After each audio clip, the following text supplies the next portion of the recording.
That's why the NFL has, Roger Goodell. Like, he's going to do things, even if people don't like them, he's going to do what's right for the game, and they protect the league. And for us, like, our conferences are our leagues. So everyone's protecting their own conference, and that's why things end up being maybe a little disjointed as a result. So shoot, come on, Coach Saban, do it, man. we need you.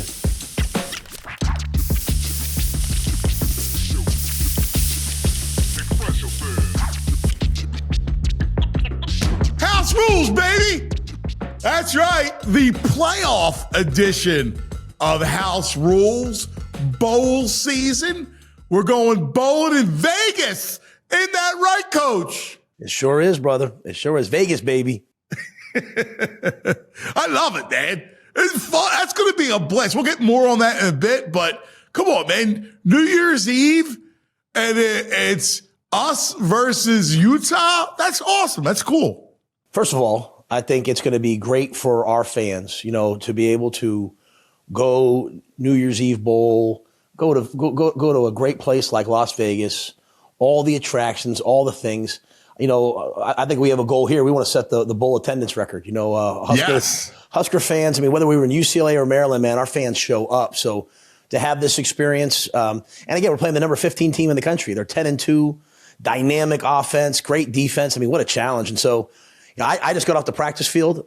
I'll tell you, because it is so important for your young players to have bowl practice and to get another month of development so we can make another jump. So, we're beyond fired up to come to Las Vegas and play a great team like Utah. That's awesome. I want to get more on that in your preparation coming up. But the crazy world that is college football went bananas over the weekend. I think it broke the internet with Notre Dame not being excluded from the college football playoff. Yeah, I sat here yesterday. We were working on Utah game plan, and I usually just got some country music playing or something. Man, I had the show on, and I didn't know. I was waiting to see, there's a lot of really good teams, and you got Miami, you got Notre Dame, you got Alabama. To think that who's going to be in, who's going to be out, man, and it's credit to Miami. They won the head-to-head, but man, the way that happened, it's exciting as a fan. It's got to be heartbreaking though if you're at Notre Dame to know that you're not in. So I want to dive in this thing with you because, what are we trying to do, right? So I get the head-to-head, and you can't devalue the game itself, but man, things change so much. I mean, Carr was a freshman making his first start, and then you see how that team really came together. And look, I had him in my own power rankings at either third or fourth. I had him at third. You could make the argument 4, but I had them that high up. What's the goal? Is the goal the best teams? Or what? Sometimes there's an anomaly. You play your first game, and that's what happens. I think one of the things that came out of all this, I think Coach Saban did such a good job talking is saying that, hey, 5 conference champions have to get in. And then you look at even the ACC, Miami's not, they have a 5-way tie for, so you have a 7-5 team in there instead of Miami at 10-2. That's really unique. And if Miami's in that game and Miami wins the game, then Notre Dame probably makes it into the playoff, right? So just a crazy last weekend. And I think it brings to light some of the issues in college football, right? You have some teams, some conferences playing 9 conference games. Some conferences playing 8 conference games. So if you only play 8 conference games and you have one more, non-conference game, you're probably going to have your teams, instead of being 7-5, are going to be 8-4. Instead of being 8-4, they're going to be 9-3. And so you have more ranked wins. I think the big thing that we see coming out of this whole playoff thing is it's not the games you lose. It's which games did you win? Alabama went to Georgia and beat Georgia. That's an impressive win. That's why they're in, right? So who did you beat? Not necessarily your overall record, but what are the quality wins that you have? I think that's the big thing coming out of this is, man, if you want to get into the playoff and you don't win the championship of your league, you better have beaten some quality teams. I guess the problem is when you have the Big Ten and the SEC as such powerhouses, right? The inequity of a James Madison and a Tulane, I don't know. I mean, and I'm just talking from a fan perspective. I I want to see the best teams, right?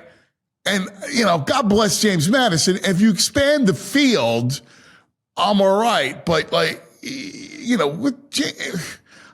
want the best teams, Coach. I want to see the best football. And I don't think Oregon, James Madison is going to be a game. I think one of the things, obviously when I was at Temple, I would have argued the other way. Now that I'm in the Big Ten, though, I mean, it's not even the games you win and lose in the Big Ten. It's the toll it takes on your team to play in the SEC, to play in the Big Ten. We play 9 conference Big Ten games. We travel all across the country. And as a result, we only have 3 teams in. You can't tell me USC and Michigan aren't better than some of the teams that made it in at 9-3, whatever. I think that's what they're both at. So right. It's almost like why are you going through the gauntlet of playing the Big Ten and SEC when you can play? I see. I watch the tape. Obviously, I'm studying other conferences all the time, studying football. It's just the SEC and the Big Ten are just, in my opinion, are just harder conferences, and so I'd like to see more teams from those conferences as opposed to other ones. I think expanding would be really cool. I think some play-in games would be really cool. Some teams benefited from not being in the conference championship game. So I think college football, the one thing we'd all like to see is just kind of uniformity. We all play the same amount of conference games. Here's how the conference championship works. Tony Petitti from the Big Ten has several times said, hey, let's have automatic qualifiers. Let's have 1 play 2 in the Big Ten. Let's have 3 play 6, 4 play 5. Play your way on in. Again, you should have to win your way in. And I would love to see that. I think it would be such a step forward. And I think Coach Saban just did a great job this whole weekend talking about that. He was fantastic. He's the greatest. He's just the greatest in the world. But you're spot on here.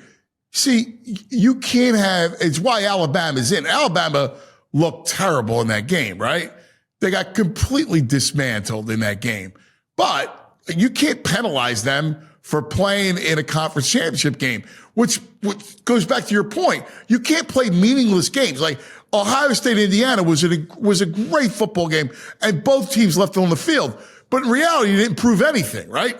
That's why using it as a stepping stone, as a play-in, makes way more sense than having the Ohio State and Indiana play for really nothing. If you want to see how to run the best sports league in the world, just watch what the NFL does. And what do they keep doing? When they have a chance, they've expanded the playoffs and then the wild card because it adds more value to the regular season. Because now you're coming down the stretch at the end of the season, and it's like, hey, if I win this game, I get into the wild card. If I win this game, we get home field advantage. And so I'm always going to be a proponent of that. People say, this past summer, I said something about non-conference scheduling. Well, why would you do it if you're already playing 9 conference games? And I got ridiculed. But meanwhile, Texas is one of the best teams in the country. And Texas loses to Ohio State the beginning of the year with a new, like you said, a new starting quarterback. And really that one loss might have kept them out of getting into the playoff. And if Texas is in the playoff, I think they probably make a lot of noise with the way they're playing at the end of the year. So these things about scheduling and playing, they're all real, and people, they have to want to talk about them. I think what Coach Saban said, hey, you have to be ranked at this level if you're going to get into this playoff. I think that makes total sense. Just because you win a conference, if you're the 23rd, 25th ranked team, whatever you are, there's a team at 13 that deserves to probably be in it. And I feel for I feel for the teams that didn't get in. So let's go back to the Texas point because it's so right. When you get a kid like Arch, just really first time, full-time starter. So there's going to be a curve. It's the whole thing about playing the season, but you don't want to disincentivize teams by not playing each other early. It's good for the sport to have that first weekend, have big games, right? Like those kickoff classics, all those games that first week, you're playing Cincinnati, there was fun games. We need that, and you don't want to make sure that teams aren't going to schedule that because it can hurt you like it hurt Notre Dame. There's no doubt, and I really think there's a way to expand the playoff, have conferences play in, and make it really, really exciting. Where the beginning of the season is exciting. If you improve during the year, the end of the year is exciting. And to your point, what are you trying to do? You're trying to get the 12 best teams. Now, I'll be honest with you. I still think it's more, to me, more about achievement. Like, I don't care if it's the first game of the year or the last game of the year. Like who did you beat that's a good team? Like, if you beat good teams, if you beat those teams, then you deserve to get in. Like, sometimes we just talk about the eye test, but like, if you haven't played anybody, I don't want to hear about it. Like, you have to play hard teams, play difficult teams, and beat them to get yourself in. But, if you're in the SEC, if you're in the Big Ten right now, I think you should be clamoring for, hey, we want more teams in the playoff, because those are two really hard leagues to play in. I like expanding the field.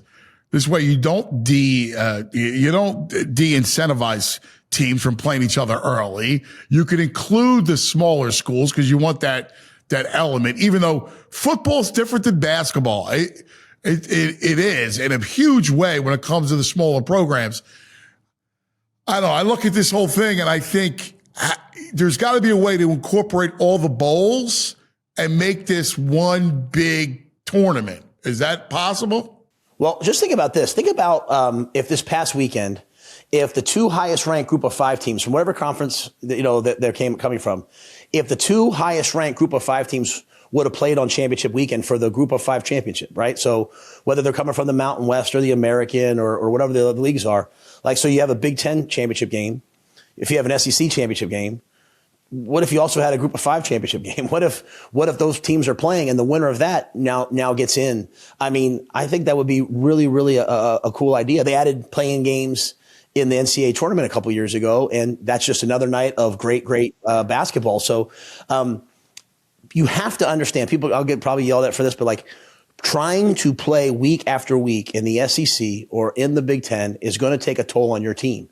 And so you deserve, if you get through those leagues, you deserve a higher ranking than playing at a lower level. I've coached at the different levels. I see the difference. I see the difference now, and it's significant. So give those teams a chance to play in, give them a chance to be in the tournament, and who knows what they'll do. James Madison's a really good football team. Tulane's a good football team, but, having to go play in the SEC week after week, the Big Ten week after week, it takes a toll on a team. Do you buy any of the committee almost as a statement to Notre Dame to join the ACC, to join a conference? Like, this is what you get if you don't play in a conference? I'm not a big conspiracy theorist on those things. Yeah. At the end of the day, though, being in a conference, if you win the conference championship game, you're automatically in. And so, that's what allowed those teams to get in. I think the unique one is just, again, the ACC championship game and having that 5-way tiebreaker and having Miami at 10-2 not be in. And kudos to Manny Diaz and Duke for going out there and beating Virginia, a really good football team that had beaten them by 17. Yeah. They came back and beat them again. The question you'd have to say to yourself, if you're in the ACC, and I'm not, but they should be saying to themselves is like, hey, did we put the 2 best teams in our championship game? Did we have the best? Did we give ourselves the best chance to get to get a team in? So that to me, I think every conference has to really probably look at that moving forward. Hey, one of the things too is just the schedule, right? Like, so we're coming up on bowl season. We have the playoffs, and then you have the portal, which is around the corner, right? The dates, everything is jumbled. Yet all the coaching drama. I don't even know how you handle this stuff, because with everybody in the portal and you got kids who don't want to be a part of it, even though you just said it too. Like, young players need these practices. This is a huge deal. To get 3 weeks of practice in for a bowl game is a good thing. How do you don't this thing has to be fixed? Again, Coach Saban on who has perspective on College Game Day 2 weeks ago said the calendar has to be fixed. So I was one of those guys in the Big Ten meetings. I was voting for a May portal. Like, shouldn't young people like go there? Even they still, not everyone's going to be an NFL Hall of Famer. Like, they need an education. Like, should they go to the fall and the spring, and then if they're unhappy at the end of the year, then hit the portal? Not be thinking about it like at the end of their season. Like this is crazy. And then it would change. Like, we used to have our signing day used to be in February. Yeah. So high school kids sign in February, but then we wanted to move that up, which I understand, but you look at the after effects now. You have coaches not coaching their teams in the college football playoff. I mean, because they're trying to get a head start on the next thing. But if we had the signing date, which was more traditional like it used to be, if we had the portal in May, I mean, even like our financial year, like in the NFL, that you get paid at the end of the league year. Here, we have the portal. Kids are making decisions in January, which really they're making them in December then as a result, but they're making them in January, but they're getting paid by their school. They should be getting paid through the whole financial year, which ends in June. So it made a ton of sense. Like, hey, let's do it in May. But, some conferences weren't on board. It's just, you're trying to do it for all the sports, the financial year. But I think Coach Saban hit it on the head. If the portal's in May, schools aren't jumping. They're not firing coaches in the middle of the season. They're not they just finish the year out. And then then kids play in the bowl game because they're wanting to develop themselves, and they go through spring practice. And if they're unhappy then so be it. Right. But this is exactly because now kids will play in the bowl games. Now kids will have that last bit of tape to show if they want to go into the portal. There's so much there. You have such an understanding of where everybody's at. And I think honestly, you have, there's so many sides and everyone has their own, what's going to be best for me. It's kind of like the playoff. Like every league has a different intention. So because there's no commissioner of college football, because there's no governing body that just kind of says, this is what we're doing. And because it's all the sports, you end up, everyone's always fighting for what they want. But what we've seen over the last 3 weeks, should tell us that hey guys, from what college football was 5 years ago to what it is now, we have broken a lot of things and we have to fix them. And so part of it's the calendar. Make the portal date, like I said, at the end of the academic year. Make the financial year match the academic year. Have kids go to school for a full year and then transfer at the end of the school year. This is still school. So it just brings up to the larger point, man. There needs to be true leadership, not from one conference, but hey, this is what's best for the game. Because if you're not careful, man, the game becomes unrecognizable at some point. We don't want that. It's it's the greatest thing in the world, college football. I know, it's the best. That's why I think Saban for commissioner. I think the sport needs a commissioner. It needs someone to actually look and see what's best for the game. And a guy like Saban is the perfect guy for that job. I can tell you this. I know most coaches. I know me. If that was on the table, I certainly would vote yes. Because he's been in the trenches. He has the experience. He has the vision. And then you also have to have someone who has the guts and the toughness to make hard decisions, because you're not going to make everyone happy. Right. And, that's why the NFL has, Roger Goodell. He's going to do things, even if people don't like them, he's going to do what's right for the game, and they protect the league. And for us, our conferences are our leagues. So everyone's protecting their own conference, and that's why things end up being maybe a little disjointed as a result. So shoot, come on, Coach Saban, do it, man. we need you.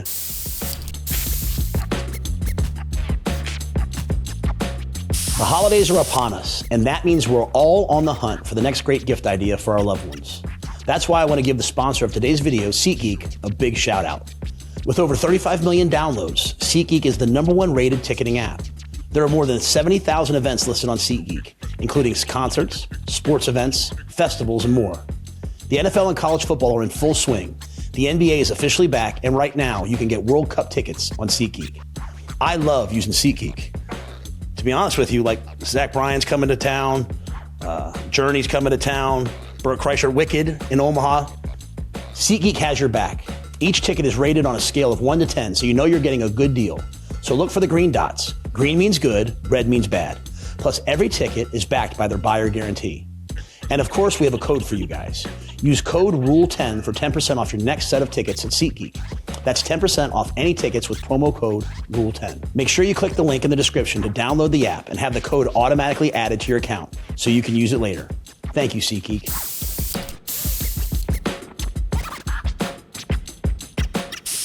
Levrack was born on a Nebraska farm, built by a few guys who just wanted to make better use of their space. What they came up with is simple and effective. A mobile aisle storage system that combines shelving and other storage accessories to help you organize everything and get more room out of the space you already have. It's the kind of setup that makes you stop and say, man, that's pretty cool. What started in a farm shop has grown into one of the toughest, smartest storage systems out there. From home garages and workshops to equipment rooms, military bases, and warehouses across the country, Levrack is built to handle it all. Made right here in the USA by people who take pride in doing things the right way, clean, strong, and built to last. Check them out at levrack.com and make room for what matters.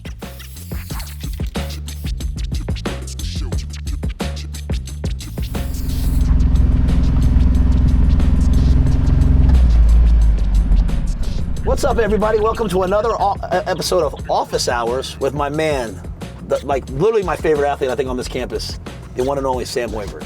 Thanks for having me on.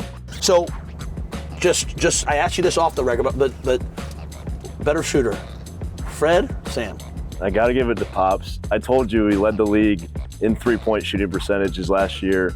That's a high bar. I'll give that to him. I think I'm probably faster and jump higher and play better defense. So I'll give myself that. Now, your dad also was a great football player, but I swear you could come out here and you could start for us at slot receiver and safety.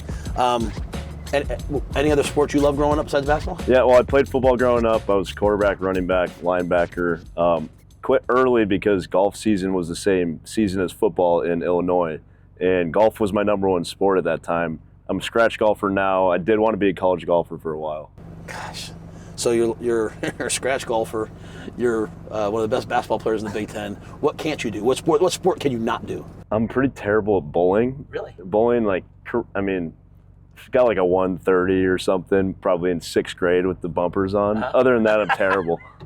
I had a chance to sit courtside the other night and watch you guys play. What is the secret sauce on this team? Like, you guys seem like you play really well together. I don't know much about basketball, but you're really fun to watch. What is it about this team that's so cool?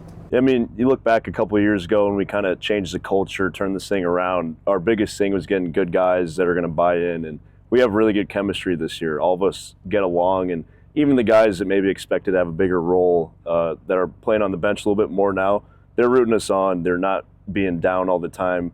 Everyone has a great attitude, and when you're bought in, doing the concepts right and execute, that's when you can play well. What's it like being a coach's kid? Like, any cool stories about your dad just absolutely getting after you? I mean, honestly, he was pretty chill on us, I think, outside of coaching. Like, he never really coached us growing up. He got pretty pissed at us because me and my twin brother are so fiery and super competitive with each other. On the golf course, there would be times where we'd probably chuck a club at each other or something like that. There's a story where we played in our first tournament against each other, probably like second grade, and I shot a 48 and he shot a 49, and he ran at the cart, just ran behind the cart chasing me down because he was so pissed. So he got on us for our attitudes a bit, but honestly, in terms of basketball, he wasn't super he didn't push us into it. He just kind of let us get that love naturally for it, which was great. I love watching your dad courtside, just such a calm demeanor. Is that like that at halftime? Is that like in the locker room, or is there ever a switch that's flipped? And can you see it coming when it happens? Yeah, I mean, I feel like I can kind of feel it. He hates turnovers. He hates when we're not executing. And for example, last year, Northwestern, we were down probably close to 20 at halftime. He came in and punched a whiteboard. He had a wrap on his hand. I think that's kind of a famous picture. But yeah, there's definitely a switch that gets flipped, and people don't see it very often, but it comes out occasionally. Yeah, I mean, I feel like I can kind of feel it. He hates turnovers. He hates when we're not executing. And for example, I think that's kind of a famous picture. But yeah, there's definitely. What's the good and the bad of doing that? I mean, obviously, when you're winning, it's a ton of fun. We had some rough years with the Bulls, and those fans were brutal in Chicago. They don't care about your feelings there. And I was in middle school seeing, comments talking about firing him and stuff like that. People made Instagram pages and would comment on me and my twin brother's shared account, and we're middle schoolers just talking bad about him. So it can get pretty rough. But when you're winning, there's nothing better. It's so much fun to go to those games. Those Iowa State years were so much fun, and now being a part of it as a player has been unbelievable. We're getting ready to go to Vegas and play in the Vegas Bowl. You guys are on this fantastic run right now, and it feels like a lot of it started in Vegas last year at the Crown. Did you feel like anything started there that's propelled into this year, or are they just separate? Yeah, I think, if you look at the kind of the time of when we got some of these recruits to commit, it was around the time when we were winning those games in the Crown, and you get some positive momentum after finishing really bad in the regular season. To be able to go finish, get to 20 wins and get a championship, and then show these players that were in the portal how we play and what it looks like when we play well, that was super important. And obviously we've continued to use that momentum into this season. When basketball's all said and done, when you're done playing, and I'm thinking you're going to play for a long time, but when basketball's all said and done, you're going to do what? I want to get into sports commentary, analyst stuff. I've been working in some of my classes to, kind of do mock games right now. I'm calling games in a classroom, and I'm maybe going to call high school games this year. But I want to be a color commentator and get on TV. I love that. Yeah. You'd be great at that. It'd be awesome. 20 wins and get a championship, and then show these players that were in the portal. I love football. I love coming to the games. I haven't played since like 6th grade, so I'm not going to act like I know the X's and O's. Absolutely love what you're doing. I actually have a podcast. I won't name it right now. It doesn't need to go viral, but we talked about how we're a Matt Rule podcast. We believe in what you're doing, but I just love seeing the improvement. When I got here, wasn't very good, and now we're obviously improving the same way we did, so that's been fun to see. Yeah, you know, it's the thing that I've really respected about the basketball since I got here is it's like it's improving, and people always want it to be faster. We all want it to be faster, but now you see you guys. I mean, you're out there against Creighton, and it's not even close. I mean, that was a fun thing to be a part of, but it's the hard work that you put in, your dad's put in, and the team's put in. It's overnight success takes a long time sometimes. Yeah, it does. I mean, you look, year 3 for us was my first year here. We won 10 games, didn't win our first 10 conference games, something like that, and it can change over time, and you need to put the work in, build the culture. And as a coach's kid, I know it's not going to happen like that, and it's been really fun to be a part of a team that's really changed that culture, and we can see it in you guys as well. All right, so recruits watch this. Football recruits, basketball recruits. I mean, I get people all across the country who say they watch this. What's the best part about not even being a student athlete, just being a student at the University of Nebraska? I mean, we always talk about the fans. They're the best fans in the country, and every fan base says that, but it's really true with Nebraska. But, I mean, just being in this area, we have the best facilities, the training table, like, you just have so many amazing people around. It's really the people that make the town, and it's just a fun college experience. You make your best friends here, and, I mean, there's no better place to be, in my opinion. All right, we'll finish with this. You and me, now you know I'm like a 20, 21. You and me versus your dad and my son. Okay. Who wins? I mean, how good is your son? He's probably like a 12. Oh, we got him. As long as I get strokes. Because one thing I will do, I will make a putt if there's a hole that I'm having like a stroke or two on, I will come through for you at some point.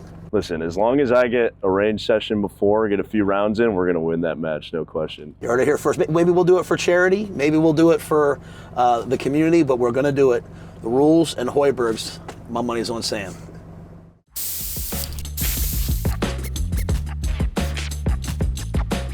You know, one of the things I really appreciate in football and in life is when people just do things the right way, with integrity and care. And that's exactly what I appreciate about the folks at Baxter Ford. There's a reason they say, we won't sell you a car, we'll help you buy one. Because when you walk into Baxter Ford, that's how it feels. There's no high pressure, just a desire to help you find the right vehicle. And it's not just a slogan. They've done the work to transform their process and deliver you a better car buying experience. At Baxter Ford, there are no handoffs, no hassles, and no hidden fees, meaning you work with one person from start to finish. They give you a competitive and transparent price right up front, and what you see is what you pay. So absolutely no doc fees buried in the fine print. It's honest, straightforward, and they treat you like a teammate, not a transaction. So if you're thinking about a new Ford, F-150, Explorer, Bronco, whatever fits your family, check out Baxter Ford in Omaha or Papillion and shop online anytime at baxterford.com. My guest today was a captain and All-American safety here at Nebraska, a second-round draft pick in the NFL, and now he's on the coaching staff of the San Francisco 49ers. From leading the Blackshirts to coaching one of the NFL's best defenses, his impact on the game just keeps growing. I'm fired up to welcome to the podcast a fellow Husker for life, Daniel Bullocks. Thanks, Coach. Appreciate you coming on, man. I can't imagine your schedule. This is awesome. Thank you. Man, thanks for having me, Coach, man. It's a pleasure to be on the show. It's busy right now, getting ready for the Arizona Cardinals this week for a big game at their home place. That means even more to us. So, you know, you understand, I understand your schedule, and the fact that you do this is really cool. So you were a captain, an All-American, and really a tone setter at Nebraska. When you look back at your time here, what did you learn or what did this place do to you that's made you the coach, the man, the player, all the things that you've done? What did Nebraska do for you? It did a lot of things for me as a player. You know, the first thing that comes to mind is the work ethic that I had in Nebraska, what it took to be successful at Nebraska. You know, becoming a Blackshirt, being the hardest working player on the team, and showing up at practice, showing up, being on time, not only just being on time, but putting out as a player, you know, not just showing up, but making sure that you're putting your best foot forward every single day. And on top of that, just being a pro, being where you're supposed to be, you know what I'm saying, communicating with other coaches and my academic advisors, making sure that I'm good on and off the field as well. And one thing I'm most proud of at the University of Nebraska is getting my degree. And I wouldn't be able to do that without my teammates, without my academic advisor, the supporting cast at the University of Nebraska. So I take my hat off to them guys, for all the guys that helped me and the people that I met. You know, it's the greatest fan base at the University of Nebraska. You know, them guys show out every week, coming to the game and sell out. You know, it's an unbelievable place, and Nebraska will always be home to me. But it made a major impact on my life. Do you remember when you first got your black shirt? Do you remember the day that you got the black shirt? Do you remember it? Yeah, I remember it was 2003, I believe. Frank Sola was our head coach, and Bo Pelini was our defensive coordinator. And I think I started like the third game of the season. I remember when he had a defensive meeting and he gave out the black shirts. Man, I was super excited because I got an identical twin brother who got his black shirt. So he used to always crack jokes on me like, man, you ain't gonna never get a black shirt. So when I first got it, man, it felt like yesterday, you know what I'm saying? Just the passion, you know, all the dedication and commitment that I put into it to get that jersey, and just to have the respect amongst my teammates and my coaches was a big honor to get it. You and your brother, both safeties, competing, pushing each other every day. What was that like as a player? It was an awesome experience. You know, you live in a dream by playing at the University of Nebraska first, and then just be able to do it with your twin brother, you know, was awesome as well. We know each other very well. You know, to play defensive back on the back end, you got to be able to communicate. And there were times where we didn't have to communicate with each other verbally. We can just look at each other, you know, and know what each other thinking. So it was fun in that aspect of it. And he'd be like, hey, he called me DB. Hey, DB, just get down the box, take care of the run game. Let me play in the post back here and go get the football when he does best. So it was fun just being able to play off him and play with the other teammates that we had on our team. Since we had a great defense, great team as well. It was fun. It was awesome. That's awesome. What's one story like that sticks with you from your time here? Anything that when you think back to being here that you one thing that you think of? Yeah, one thing is, you know, taking pictures. You know, we take team pictures. And me and my brother, we switched pictures. So he took my photo, I took his photo. So every time we threw the bones up on game day, coach, every time we threw the bones up, if I made a play, they'd be seeing my brother on the big screen, his photo, and vice versa. That's amazing. So we always crack jokes about that all the way to this day. That's awesome. I wonder if anyone actually really knows, if anyone else knew that, though, or if anyone else knows that. It's a few people that knew that. It was a couple guys that was on the field that was black shirts at the time. They knew that as well. So we always crack jokes. My mom, we always cracking jokes with her and my sisters and all that. So we always cracking jokes about that. But that was fun. What was it like playing for Coach Solich? What was his impact on you? Man, it was awesome playing for Coach Solich. You know, he's a player's coach. You know, he always going to be honest with you. He always going to let you know where you at. You know, he was a good coach for us developing guys. You know, he was well-rounded. He just didn't only know the offense. He knew the special teams. He knew the defense as well. And he was a good communicator, too, as well. He knew how to communicate and connect with the players. You know, that's one thing that stood out the most. But just seeing his smile every day, you just wanted to play hard for him. And he did an incredible job. Obviously, you played here. You played in the league. Now you're coaching. As a coach, what did your playing experience do for you as a coach? You know, dealing with the stress, the pressure of the guys have to deal with nowadays. Like, what are some things you took from your playing time that you now use as a coach? Man, you know, I've been in those guys' shoes, so I know how they prepare. You know, when I was a player, I knew how to prepare. You know, and for us preparation, you know, how to watch tape. You know, my coach taught me how to watch tape. When you're watching the tape, you know, you're watching it from the front, to the back. You know what they're going through on and off the field, not just on the field, but on field, just taking care of your body too as well. You know, as a player, I had to take care of my body so I can stay available for my team, so I can stay on the field and play. You know, and there's some things that some guys don't catch light up. They just want to be great, but they understand that you got to take care of your body. You know, and you got to know you got to put good things in your body too as well. And just know how to take care of your body mentally and physically. You know what I'm saying? Make sure that you're doing everything that you can as a player, utilizing all your resources, you know, whether it's going to yoga, you know what I'm saying, doing stretching, you know, putting in extra work in the weight room, you know what I'm saying, getting stronger, getting faster, getting quicker, you know, doing all those things. And also meeting with another player off the field, you know what I'm saying, just putting in extra work for us, whether it's backpedaling, working on your craft.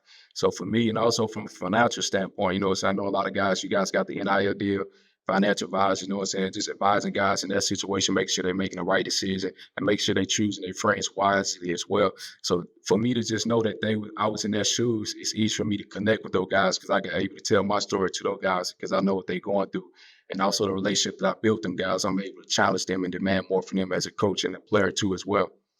during my time in the NFL, like when I was an assistant at the Giants, guys like Chris Snee, they really taught me a lot as a young coach. And then during my time in Carolina, there was a player that we had, Stephon Gilmore.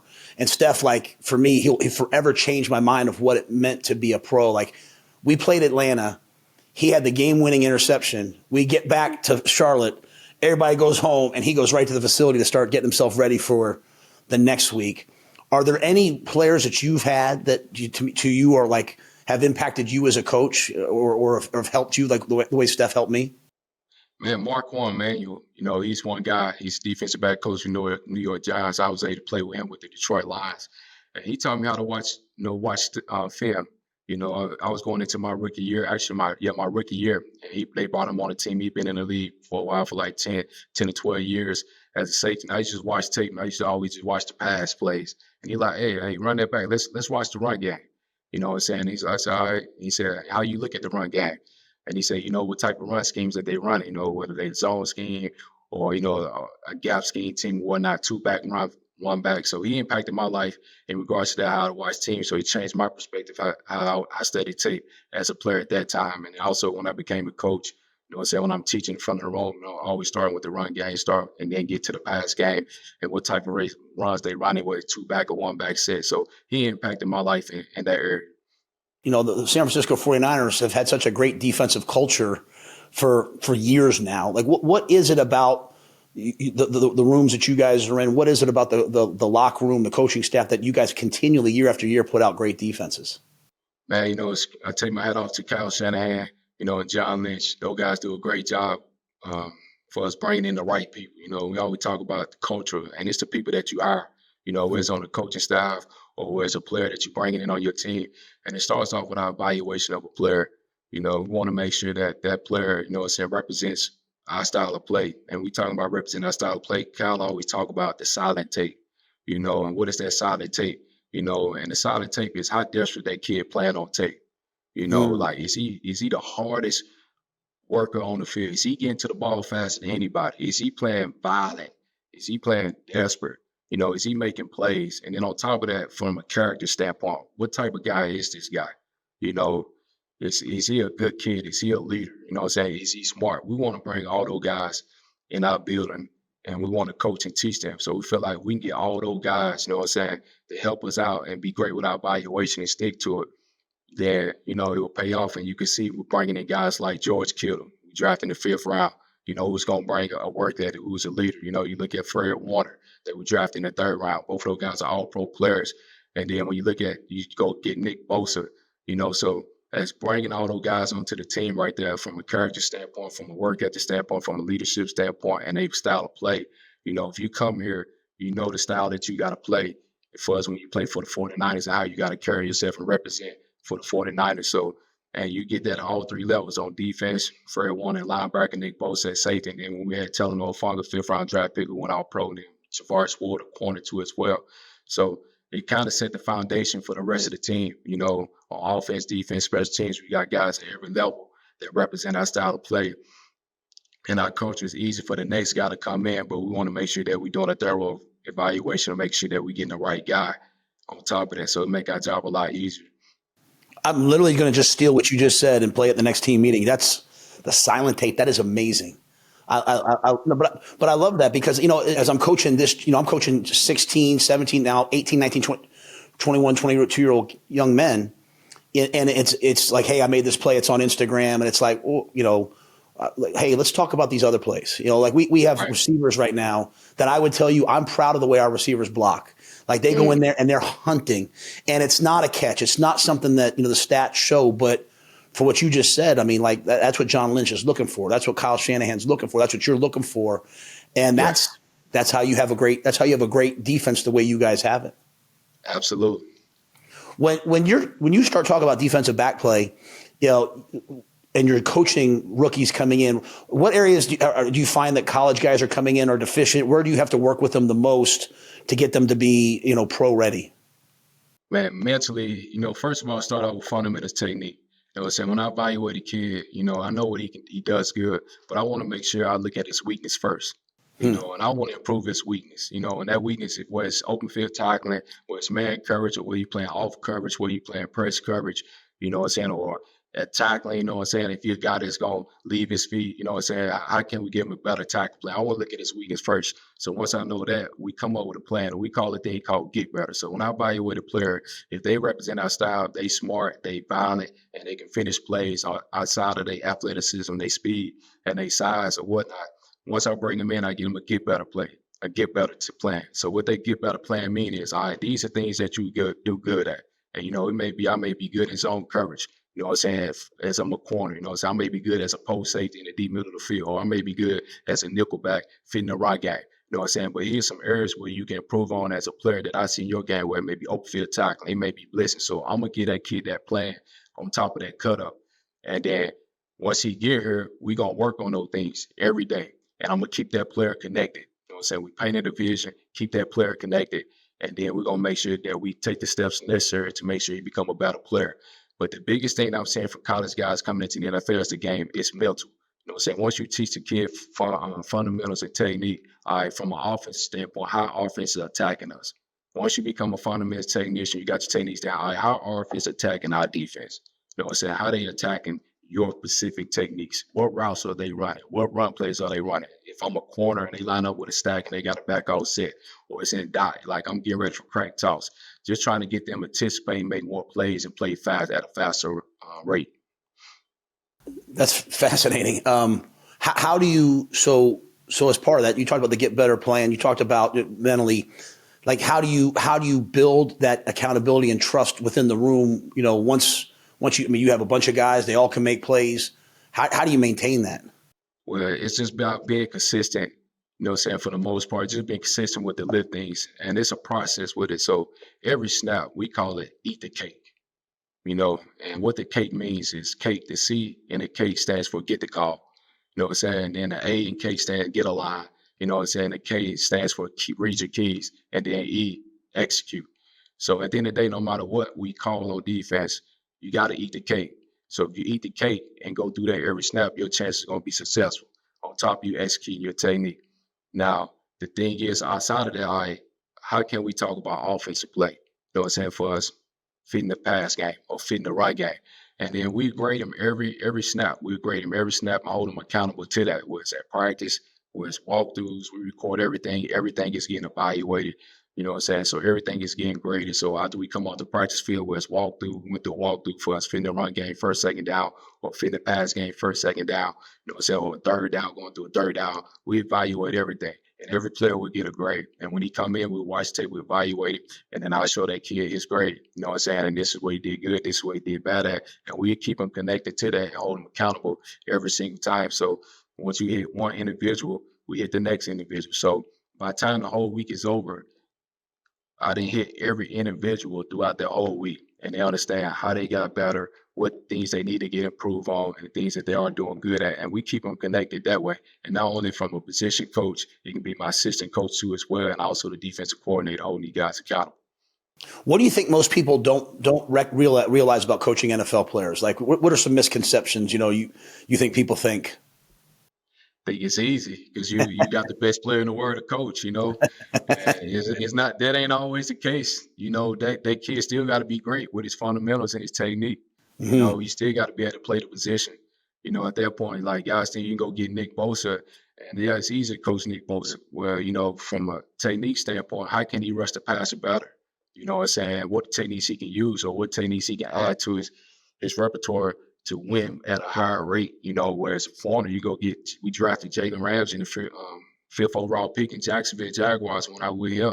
It's easy to coach him, but yeah, he played press, but now can he play off? I need to teach him, I need to evolve his game to teach him how to play off, man, to teach him how to play catch, man, so I think that perspective of it is easy. It's not easy. And coach, the hours that we put in, regardless at any level, you still got to be able to teach these guys, That's right. Technique, fundamentals, and prepare these guys so they can go out there on the field and be successful. Yeah, I think that's one of the things that, like, when I think about, me as a coach, when I think about the guys that work for me or the guys I've been around, I think the best coaches, the players that they coach can say, hey, I played my best football under Coach so and so. So like, like, hey, Absolutely. is Bosa, Nick Bosa, George Kittle, I have McCaffrey. Are they playing their best football in their time under you? And I think when you start holding yourself accountable to that as coaches, man, it makes you have to do all the things you talked about. Get them to eat the cake, get them to keep them connected, make sure their technique and fundamentals, because you want them to play their best football under you. Absolutely. And that's my job as a position coach, making sure our great players play better. Our good players play great, and our average players play good. And that's our job as a position coach, make sure that we get the most out our players on and off the field.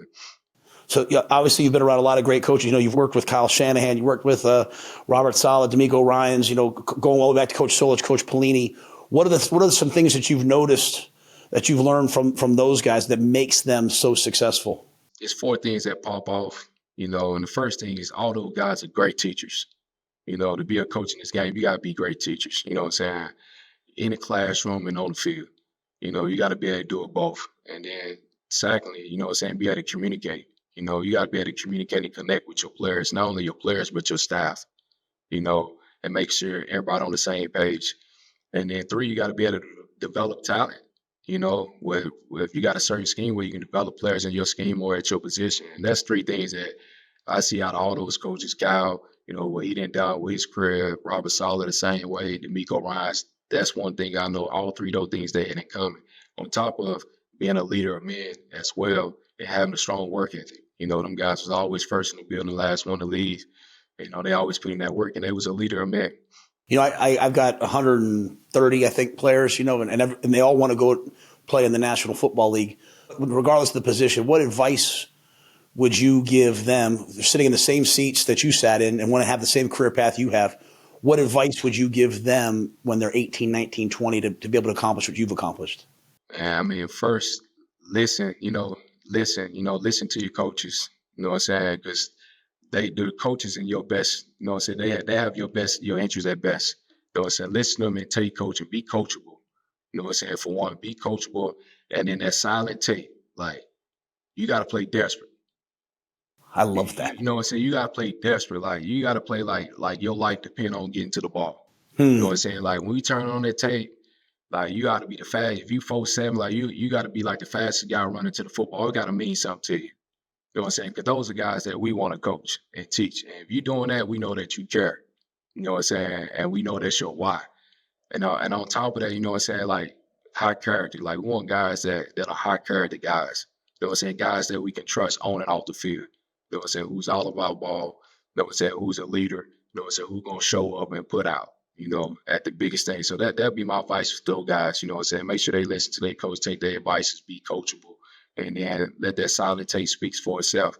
And also, a high character dude that we looking for, that strong work ethic. I'm always saying to people like, Coach, what are you looking for? I want guys who love football. How do you, in the draft process / maybe, I guess even in free agency, taking the tape out, how do you figure out who really loves football and who just loves to be a football player? Man, we got a great team, with our scouts. So, they go to your school, your university, and they do their homework on the player, they research. So they're gonna talk to everybody about their kid. What these students, athletes got to understand is that, when our scouts come around, they're gonna talk to your professors. They're gonna talk to your friends. They're gonna find out who you hanging around with. They're gonna talk to all your academic advisors. They're gonna talk to all the coaches on the coach staff. They're gonna talk to the trainers. They're gonna talk to everybody. And they're going to try to get as much information as possible on you.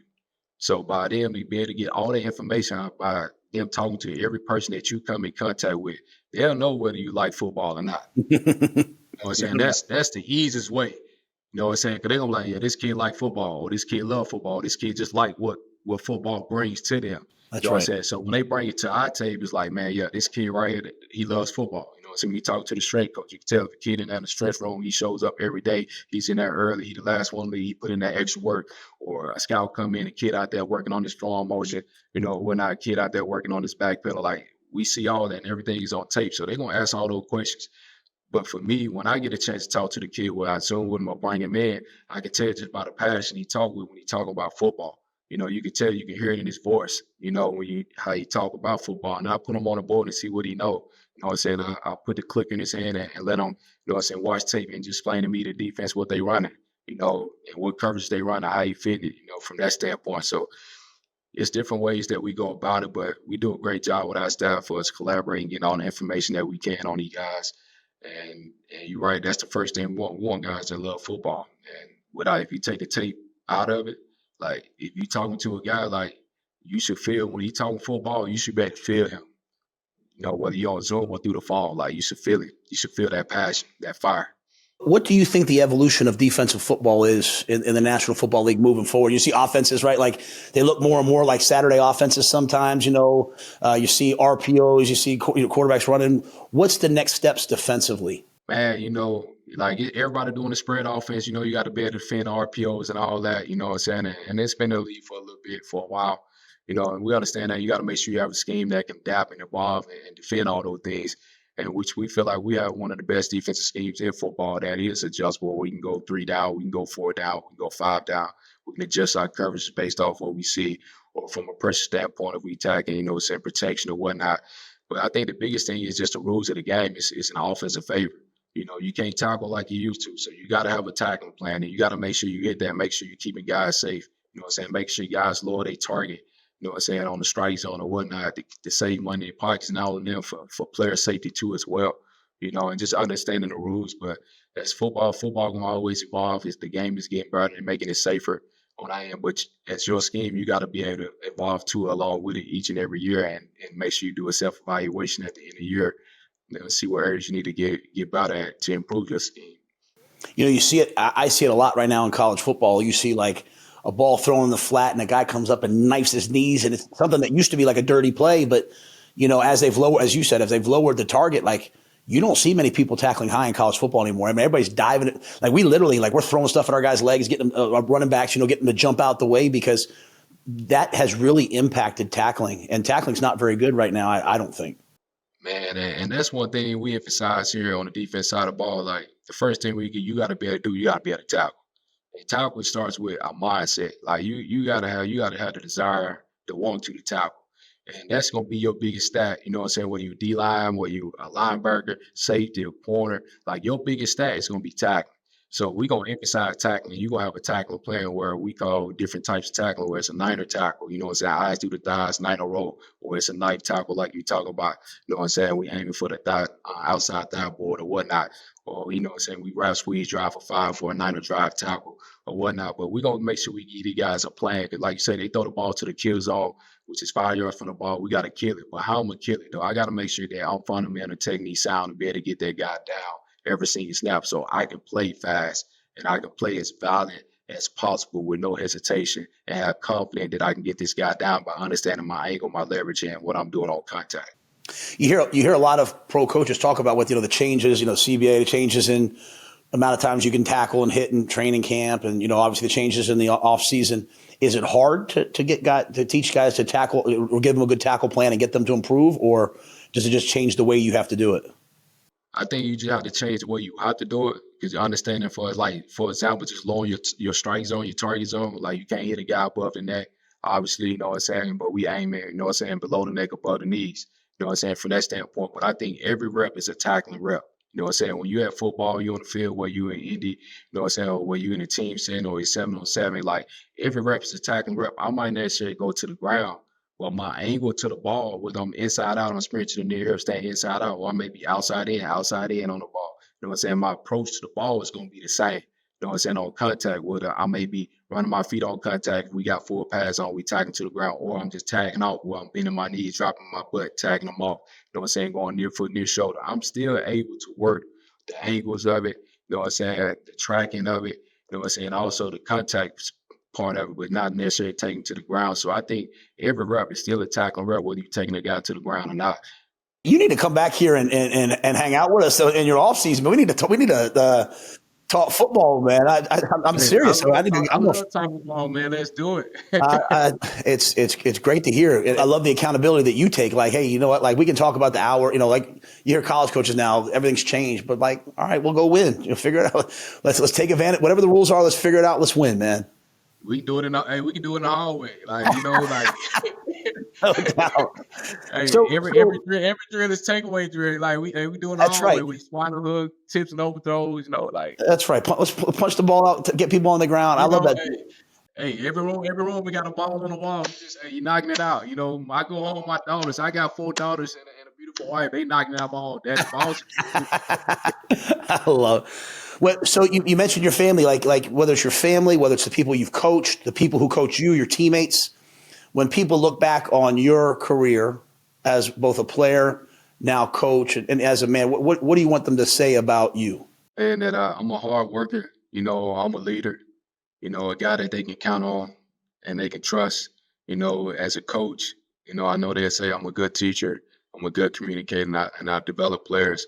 And I want to be able to develop players if you want for the players that I had the opportunity to coach as well by allowing me to do that, And one thing they would say is I'm a father too, and a husband, like that's the most important thing. That's one thing I'm most proud of, being a role model to these players, what I'm saying, as a married husband. Me and my wife been married for 10 years. We've been together for 18 years and got 4 beautiful daughters. I'm a girl dad. So I really enjoy being a father and a husband. My dad wasn't there for me. So, I'm just trying to be a positive impact on the young men's life, what I'm saying, on the field and off the field as well. I think when you talk about work ethic, when you talk about trust, when you talk about the mentoring and showing people the husband and father that you are, really as coaches and as men, like that's like our silent tape. That speaks to loud. You know what I'm saying? Like that's really at the end of the day. Like I have 2 daughters. I'm a proud girl. I have a son, and he's around here all the time. But I have my youngest daughter, Leona. One of the great things about being in college, I can bring her in the office all the time. And so I want my players to see what a joy it is to be a great father. What a joy it is to have a daughters, a son that I love, because I want them hopefully someday to have the same gift that I've been given. Absolutely. And my players, they text me, Coach, I just had my first daughter. I'm a girl dad. Welcome to the team. It's exciting. It's just awesome to hear, man. And it's great to see. Well, I can't thank you enough for taking the time to join us, talk to us. You certainly are a Husker for life, a Blackshirt for life, and we're proud of everything. That's right, baby. Throw the ball in the end. And I'm serious. I need to get you back here because I'd love to have you come. I'd love to have you come visit and talk ball, because talking ball with you is it has me excited. It's fun to hear. Absolutely. Thanks for giving me the opportunity to come on the show. I'm doing a great job with the program, man. I watch it every week. You guys turned up out there, man. Great game against UCLA. Wish you guys the best luck. Keep getting better every single day. Thanks, you. I learned a lot today. Go Big Red. Go Big Red.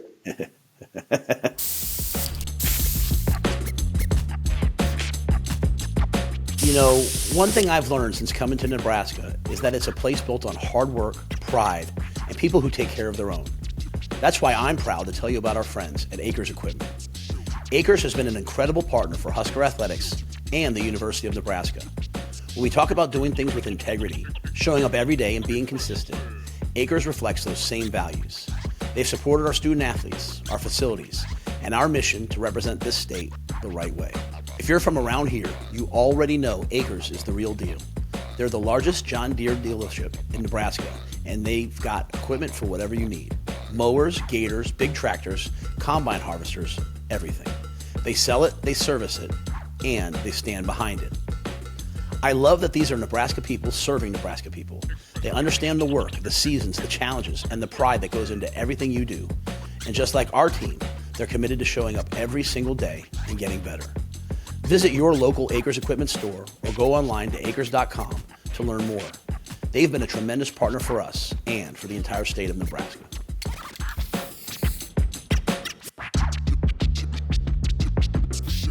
All right, time now for one of our favorite segments, Anything But Football, brought to us by Acres. And this is a fun thing. This is where we throw anything at Coach. Listen, he's a well-rounded man. So I love throwing life things at him. And this is great. This comes from the Jason 1983. Coach, what's your favorite holiday tradition? Ooh. Like you're talking about it's easy. The Feast of the Seven Fishes the night before Christmas. Now that's an Italian American deal that I go back to my grandmother. Francesca Pavia. She it was just an all day thing. And then, at night you sit down and you'd have 7 fishes, one of the great meals. And so over the years, my wife will do it. Sometimes we'll have different families come over, all make different meals. And it's truly, truly, truly one of my favorite nights and days of the year.